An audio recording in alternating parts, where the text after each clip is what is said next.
Bonjour à tous. L'idée ce matin, effectivement, c'est de prendre une casquette plus générale, puisque je suis présidente de Normandie Tech, qui est l'association des 13 écoles d'ingénieurs de Normandie et de l'école d'architecture.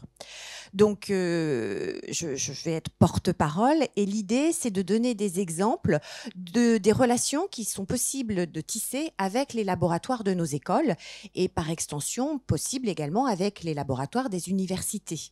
Voilà. Donc, l'idée, c'est vraiment d'illustrer ce type de partenariat. Alors, Normandie Tech, un réseau. Bien évidemment, ça me paraît important que vous puissiez identifier la richesse de ce réseau en Normandie. Donc, ça représente 8500 étudiants, plus de 1500 ingénieurs diplômés par an en Normandie, donc sur le territoire. J'ai donné ici, vous voyez une représentation géographique. Donc, les écoles sont implantées assez harmonieusement sur le territoire, à Cherbourg, avec l'école d'énergie atomique, avec les X de Normandie, à Caen, avec CESI, école d'ingénieurs, l'ENSI Caen, les ITC de Caen, les X Normandie, le CNAM Normandie. À Caen, on retrouve également l'université de Caen. À Flers, avec une antenne de l'ENSI Caen. À Lançon, ISPA, école de la plasturgie, d'ingénieurs de la plasturgie. Au Havre, le NSM, école maritime. L'INSA Rouen, Normandie, sur un diplôme d'ingénieur génie civil. Et l'ISEL, ingénieur logistique. C'est très, très synthétique ce que je vous donne. Rouen, on retrouve le CESI, les CIGELEC, les ITEC, qui est une école interne de l'Université de Rouen, en biotechnologie, l'INSA de Rouen, école d'archi, et le CNAM, ainsi que Unilassal, sur les biotechnologies, l'agronomie, l'agroalimentaire et l'agroécologie. Donc, je vous ai donné écrit sur ce slide les spécialités de nos écoles. Je ne vais pas les lister. Je pense que vous, en fonction de vos thématiques d'entreprise et de vos besoins, vous allez identifier le domaine qui vous intéresse et également l'école associée. En tout cas, avec le nom des écoles, vous pouvez bien identifier nos spécialités. Et on voit, au travers de cette liste, qu'en Normandie, on a un grand nombre d'écoles d'ingénieurs et qui forment dans un grand nombre de domaines. Alors, les collaborations avec nos écoles, elles peuvent être de plusieurs natures. La recherche, je vais le développer puisque c'est la thématique de notre conférence, mais avec toutes ces écoles présentes sur le territoire, quand on est une PME, on peut recruter des compétences des jeunes diplômés. Je vous disais 1500 diplômés par an, quand même, du territoire. On peut recruter des alternants, puisqu'aujourd'hui, toutes nos écoles d'ingénieurs du territoire proposent des cursus en apprentissage, ou aussi avec la modalité de contrat de professionnalisation pour partie de leur cursus.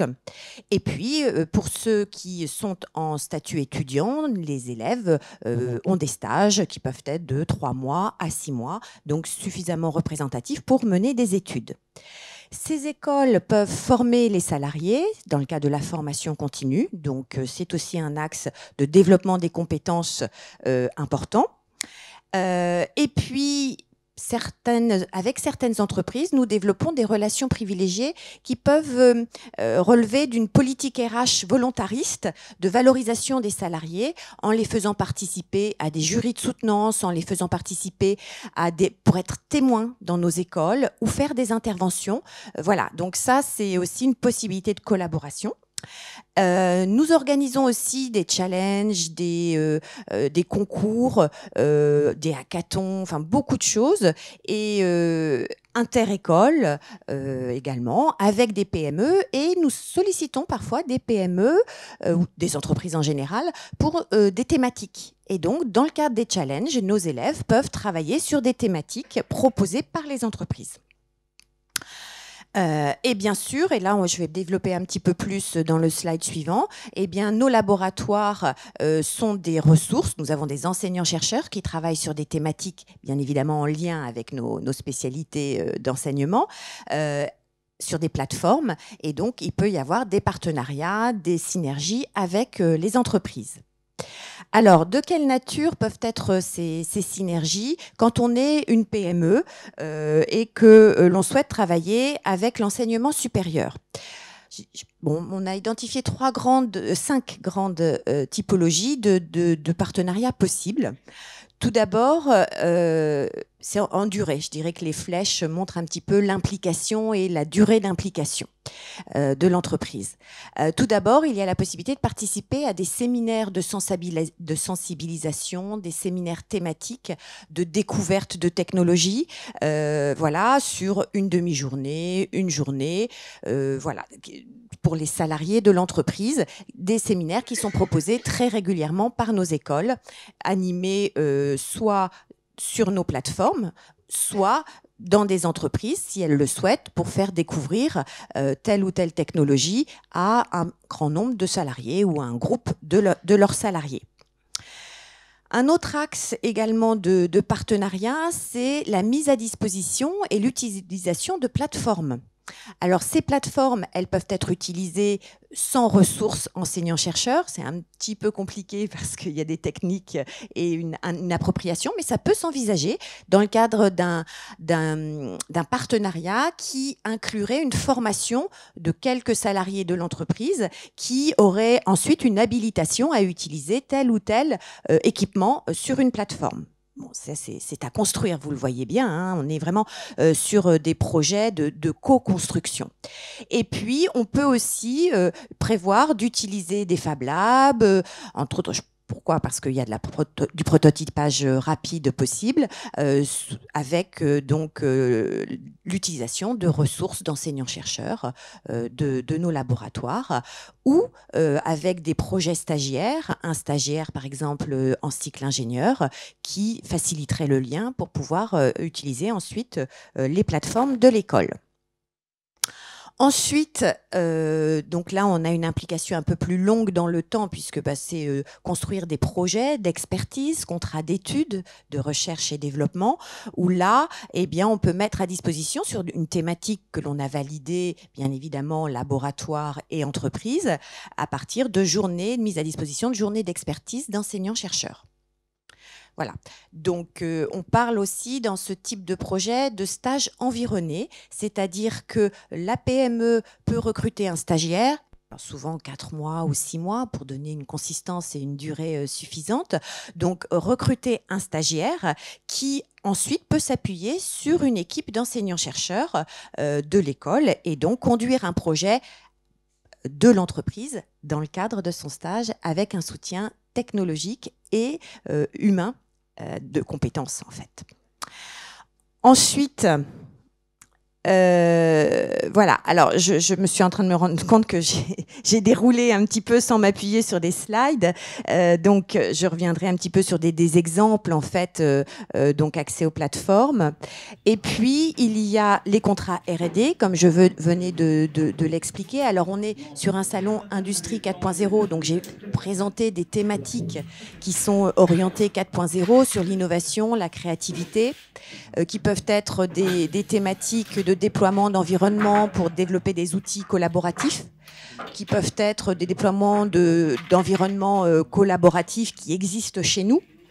Voilà, on a vu tout à l'heure dans la présentation précédente toute l'importance du travail d'équipe décloisonné et de la co-construction dans le cadre de projets à mettre en œuvre. Donc il y a tout un axe de recherche qui est possible et de travail sur ces thématiques-là. Bien sûr aussi, il peut y avoir du travail sur des technologies comme la réalité augmentée, réalité virtuelle. Voilà. La durée moyenne de ces contrats sont de l'ordre de 6 mois et peuvent être éligibles au CIR. Voilà. Ensuite, un partenariat qui est un petit peu plus long dans le temps, ce sont les thèses CIFRE. Donc, c'est une convention industrielle de formation par la recherche. Donc, c'est un triptyque, cette thèse CIFRE, entre une entreprise ou une collectivité, un laboratoire académique et un doctorant, donc qui prépare sa thèse sur en général 3 années.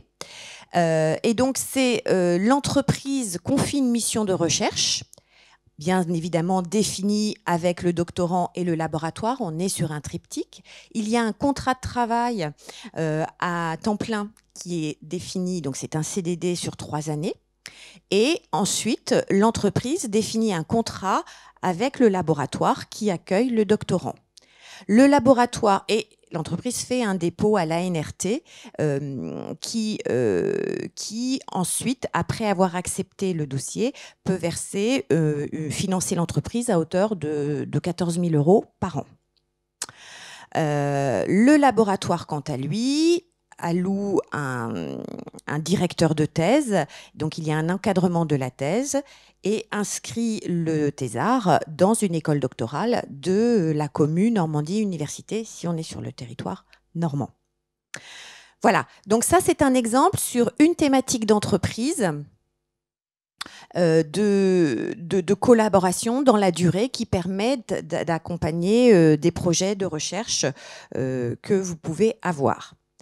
Et puis, il y a aussi, et là on s'inscrit encore un peu plus dans le temps, ce sont également des projets sur 3 ans en général, qui sont des projets européens ou des projets lancés par l'État également, sur des projets collaboratifs partenariaux.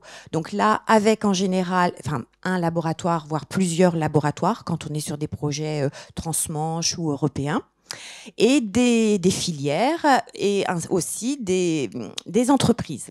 Donc, dans ce cas-là, l'entreprise est intéressée par la thématique qui est proposée et ces projets sont financés partiellement.